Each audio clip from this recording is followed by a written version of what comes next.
Et nous revoilà, cette fois-ci nous sommes plus que deux. Oui. N'est-ce pas Steven, le bon Steven est retourné vaquer à ses occupations rémunérées, n'est-ce pas La nouveauté, j'ai envie de dire, dans le Spatule Bro, le podcast, petite chronique découverte manga des dernières sorties C'est ça.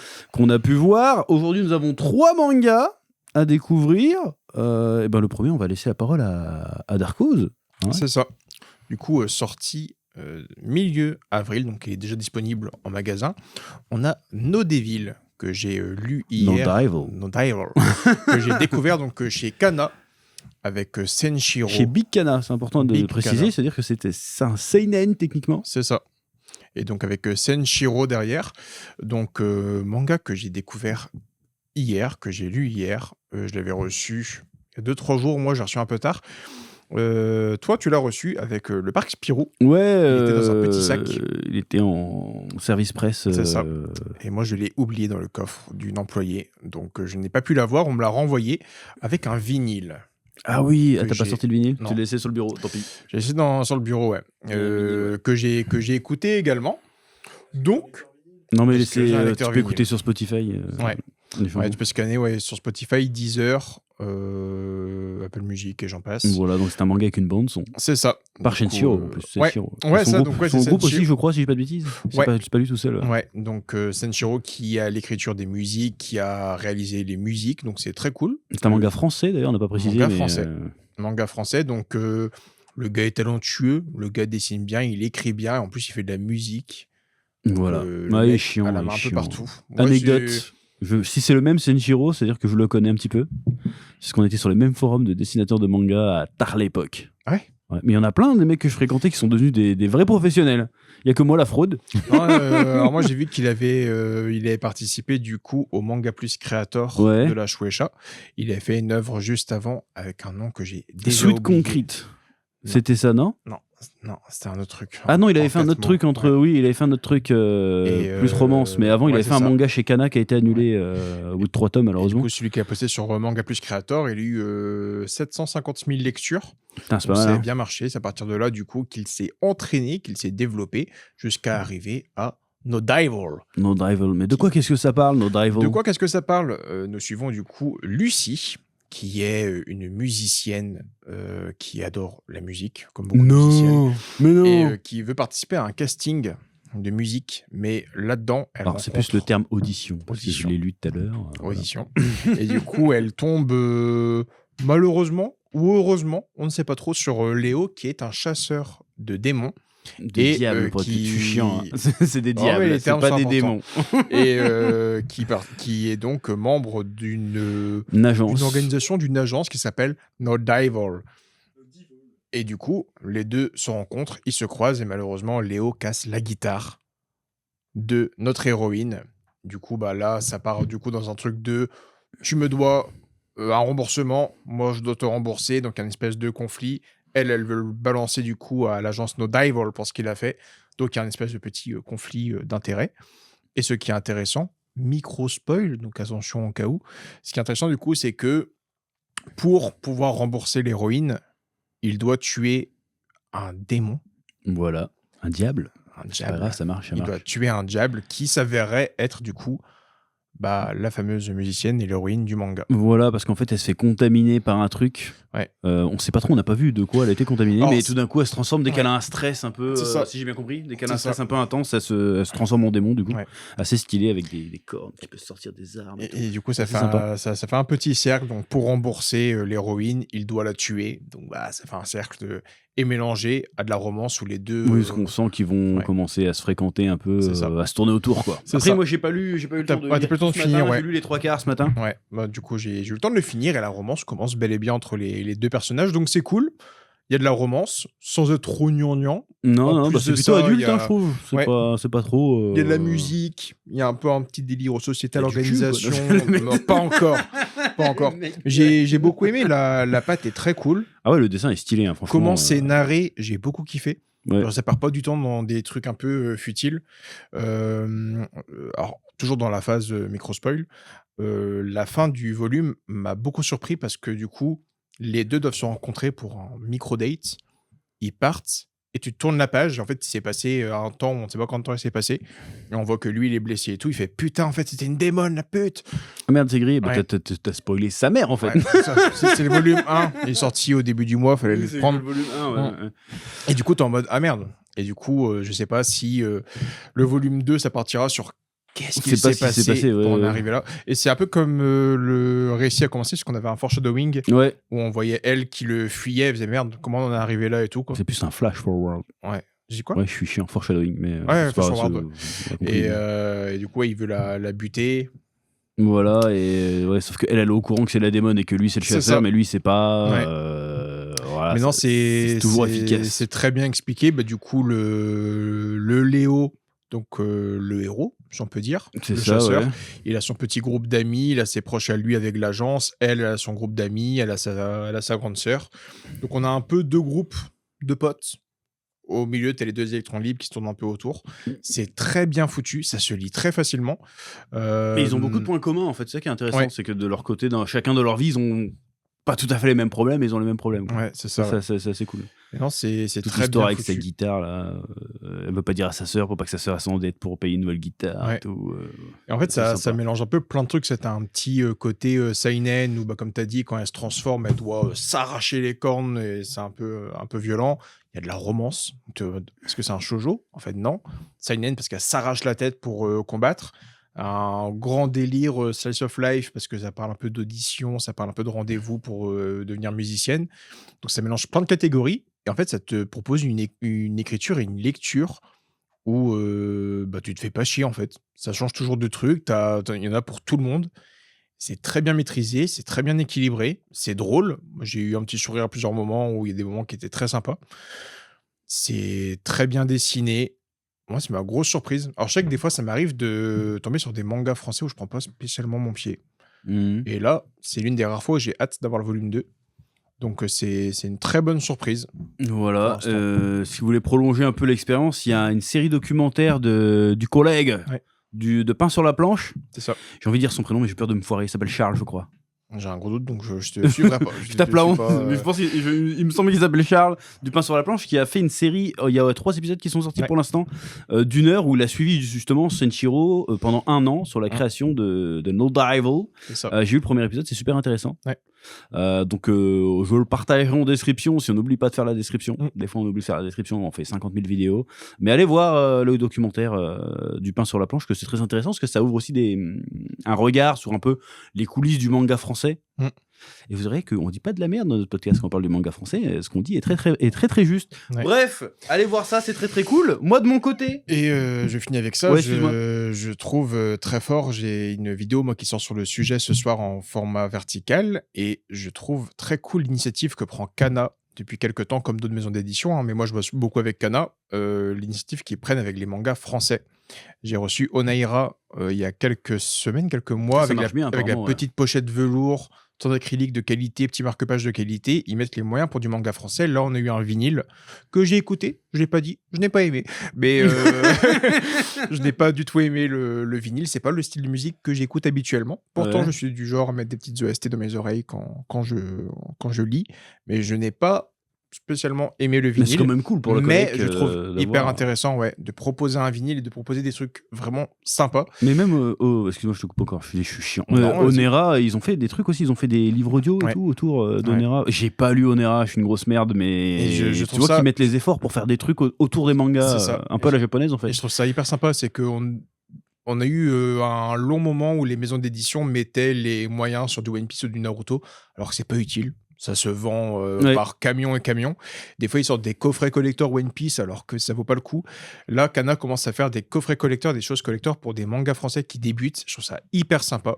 C'est une initiative que j'aime beaucoup. Donc rien que pour ça, merci Kana. Oui, et puis je pense que ça va s'accélérer ce genre de trucs parce que là il y a Kazé là qui revient du coup. Ouais. Ils ont dit on va mettre l'accent, si j'ai bien suivi, ils vont mettre l'accent sur le manga français, dans la création française.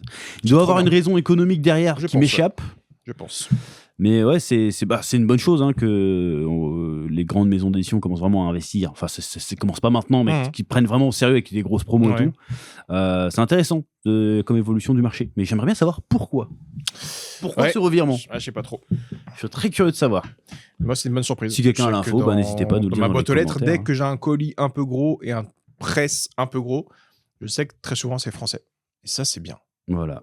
Vive la France. Oui. Bientôt des mangas français chez Spatule Édition, Inch'Allah. Bah ouais, en fait, c'est ce Voilà. qu'on dit souvent, c'est qu'on a des très bons talents en France et il est temps de bien les exploiter, de bien les mettre en avant. Les exposer, plutôt exploiter. Ça fait Exploiter, un peu à fond. capitaliste. On exploite beaucoup quand même. Voilà, on exploite un petit peu aussi. Ouais. Maintenant, je vais voilà. passer à mes trucs à moi, parce que moi j'en ai 2. J'en ai même 3. Alors j'ai la première série, alors c'est une série en 2 tomes qui est paru chez Glénat. Alors j'ai pas à quelle date, je pense que c'est déjà sorti. J'ai pas fait mes devoirs. Pour le coup, ça s'appelle Smother Me de Hiroshi Shimomoto. Alors, inconnu au bataillon pour ma part. Une série en 2 tomes qui parle de quoi? Alors ça se passe dans une espèce... J'ai l'impression que ça se passe en Amérique. Dans une espèce de détroit plus ou moins futuriste, dystopique, où en gros c'est dirigé vraiment par les gangs, où les enfants sont dans la violence et tout, ils sont exploités par les adultes. Et là, le personnage qui s'appelle Akio, si je dis pas de bêtises, qui se fait surnommer, qui se fait vendre par sa mère à une organisation. Et quand le mec qui l'achète, il voit que c'est un gosse un peu déter, qui veut survivre à tout prix, il dit ah, ok, je vais faire de toi un assassin. Et du coup, ça devient un assassin. Il perd son nom, il s'appelle Serpent maintenant.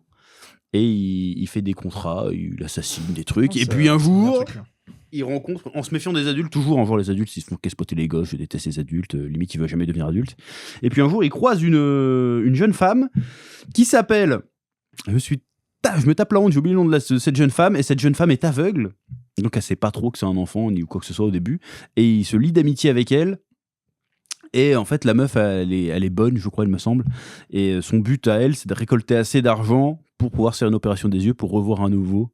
Okay. Et du coup, l'objectif du gars, maintenant, qui était juste une coquille vide, l'objectif du héros, maintenant, c'est de vivre assez longtemps et de gagner assez d'argent pour permettre à cette jeune femme d'être le premier visage qu'elle verra. Et il y a plein d'histoires par rapport à ça. Il y a tout un univers un petit peu à la John Wick, un peu. Okay. D'une certaine manière. Donc l'histoire est un peu... c'est un peu tire-larme sur la fin. Un petit peu quand même. Mais c'est une histoire complète. Hein, donc je vais pas trop spoiler. Il y a 2 volumes du coup. Il y a 2 volumes. C'est une histoire en 2 volumes. Donc ça, c'est cool.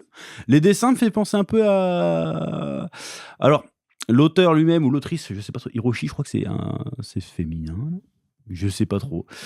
L'auteur de ce manga a cité Amer Béton. Et quoi d'autre? Je sais plus si c'est dit comme référence. Il y avait Amer Béton et un autre truc. Donc ça se voit dans le dessin, et puis il y a un petit côté sur les aplats de gris, de noir et tout. Il y a un petit côté Sin City que j'aime bien aussi. Dans l'aspect général. Les scènes d'action sont stylées. Les dessins sont stylés. Le scénario est assez cool. Il y a des vrais moments introspectifs. Finalement, le combat final, si on peut appeler ça un combat final, contre la méchante finale, c'est plus un combat vraiment psychologique que physique. Où c'est à coup d'arguments, de représentation, enfin de réflexion, tout ça. Donc c'est assez cool. Beaucoup de symbolisme aussi. Voilà. Donc le dessin est cool, les couvertures sont vraiment très très stylées. C'est en 2 tomes, je n'ai pas boudé mon plaisir, j'ai dû lire ça en 2 heures. Quand même, c'est beaucoup quand même, 2 heures pour lire un manga. C'est 2 mangas pour le coup. Et franchement, j'ai kiffé ma race, donc je vous le conseille. C'est chez Glénat. Toi, tu l'as pas lu pour le coup, donc on ne peut pas trop... en discuter, hein, comparé à No Devil, parce qu'on l'avait lu tous les deux. Très sympa. Donc voilà, ouais, vraiment, il y a un petit côté un peu Sin City, j'aime bien. Enfin, pas que Sin City, mais un peu comics, un peu aussi. Ouais, mais ouais, ce que j'allais dire. Pour le coup, il y a une patte très comics.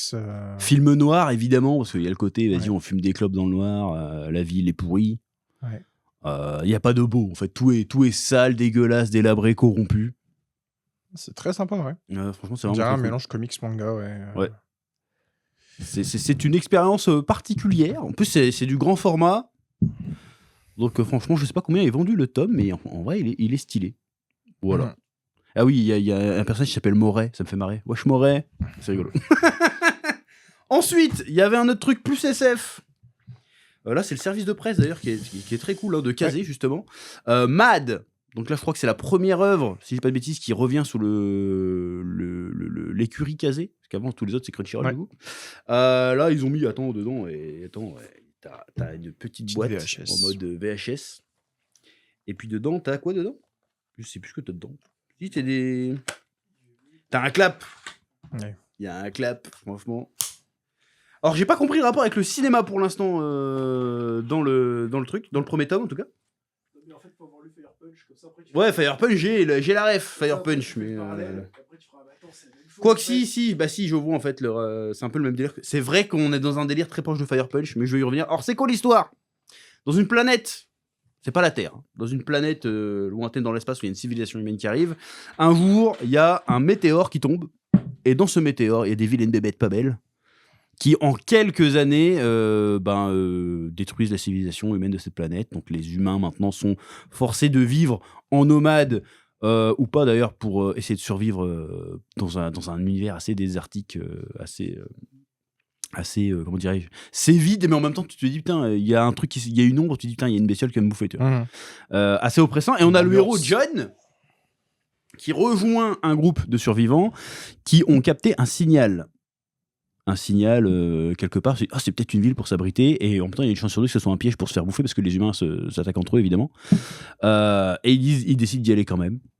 Et voilà, il va se passer des trucs et des machins. Et il y a le personnage de John qui est un peu. Il est un peu blasé de la vie. Je vous mais pourquoi je m'emmerde à survivre en fait? Peut-être que ça serait plus simple de crever tout de suite. Il se pose la question tout le long, et puis au final, tu te rends compte qu'il s'accroche à la vie de manière presque un peu irrationnelle, parce que le monde là est tellement atroce et tellement horrible que ça a plus de sens de faut être fou pour vouloir y survivre. D'où ça ferait certainement le titre. Mad. Le rapport avec le cinéma, c'est que dans le... Alors, c'est des très longs chapitres, hein. Je crois qu'il y a que 3 chapitres ou 4 chapitres. C'est des chapitres de 100 pages. Donc, je dis des conneries, il doit y avoir 2-3 chapitres là-dedans. Donc, c'est très long. En même temps, le récit est assez lent aussi, parce que c'est beaucoup de contemplatif. Ouais. Beaucoup sur les expressions, beaucoup sur le... Un peu comme Blame. Je sais pas si tu connais Blame. Ouais, sûr. Blame. C'est un peu dans le délire de Blame. Et en même temps, c'est un peu dans le délire de Fire Punch, parce que c'est vraiment un monde post-apocalyptique, on peut le dire, où les gens doivent survivre entre eux. Et ils ont le même genre de discussion. À un moment, il parle avec sa sœur, hey, on doit survivre parce que, comme dans les films, machin truc, bidule chouette, d'où certainement le délire. Tu vois, les mecs, ils deviennent parano, il a des hallucinations bizarres et tout. Il y a une ambiance vraiment très très cool. Assez austère, mais pesante. Bah, je viens de te le dire. Que sa sœur, elle était fan de Cinoche. Si ma mémoire est bonne, parce que je l'ai lu il y a une semaine ou deux déjà. Donc, moi, j'aime beaucoup le dessin, j'aime beaucoup le style. Me donne envie. Et franchement, c'était une bonne lecture. Après, il n'y a rien de spécialement original, hein. Je veux dire, si t'as lu Fire Punch, si t'as lu des trucs un peu post-apo de base, il n'y a rien de spécialement original. Mais quand même, il y a une ambiance, t'es absorbé dans le récit. Et puis, tu te retrouves à avoir vraiment peur, quoi. J'ai eu peur dans le truc, pourtant, je suis pas facile à impressionner, mais quand t'es dans l'histoire, puis tout d'un coup, tu vois un truc, tu fais oh merde! Je sais pas si c'est la vague apocalyptique, mais il y avait des moments qui me faisaient un peu penser à du Walking Dead. Je sais pas pourquoi. C'est vrai qu'il y a ce délire-là un petit peu, Walking Dead. C'était tous les moments-là un peu. Oui, c'est un peu un contemplatif. Ouais. Walking Dead le faisait un peu des fois aussi. C'est un peu de l'épouvante, quoi. Il se passe quoi? Il n'y a pas d'explication. D'ailleurs, on n'a pas d'explication. On sait pas d'où viennent les aliens. Toute la phase-là me fait penser vraiment à toute la saison prison. Dans la prison, là, ouais. Mais non, moi, je l'ai pas lu. Mais il me donne bien envie. Et puis j'ai vu qu'ils avaient fait un sacré truc casé aussi pour l'événement sur Paris. Ils avaient fait venir l'auteur. Il y a eu un vrai truc presse avec beaucoup de moyens. L'invitation, je suis pas allé. Ah ouais, c'est loin. On est loin. C'est cool, on mais est bon, loin. c'est loin. Mais voilà, donc Mad, je vous conseille. Franchement, bonne lecture, bonne surprise. Je crois que c'est aussi distribué sur Manga Plus, si je dis pas de bêtises. Voilà. En plus, ça peut être trompeur par rapport à la fiche. Tu dis, c'est un truc de survie de fou avec des aliens partout. On voit très peu d'aliens en fait. C'est vraiment juste de l'imagination. Un virage à l'autre, il peut se passer un truc. C'est assez cool. Voilà, c'était un peu nos recommandations lecture de la semaine. Du mois même, parce que là, on n'a rien reçu. Sachant qu'il y a une petite vidéo Mad qui est disponible en format vertical. Ouais, qu'on a fait il y a quelques semaines maintenant. Sur TikTok, sur tous les trucs où il y a des formats courts. Ouais. Et si ça vous intéresse, n'hésitez pas. Actuellement, on fait une vidéo à midi à 18h tous les jours. Vous avez des vidéos en format vertical. Ça vous intéresse? Et auquel cas, si ça vous intéresse également, pas hésiter à nous prévenir pour qu'on en fasse d'autres. Voilà, c'est ça. Ça sera en fonction un peu des services presse qu'on reçoit ou des lectures qu'on a, tout simplement. Hors One Piece et hors... Voilà. Ouais, tu parles jamais d'autre chose. Bah voilà, je parle d'autre chose maintenant. Et puis c'est tout. Voilà. Je vous laisse le soin de me dire ce que vous en avez pensé dans les commentaires, comme d'habitude.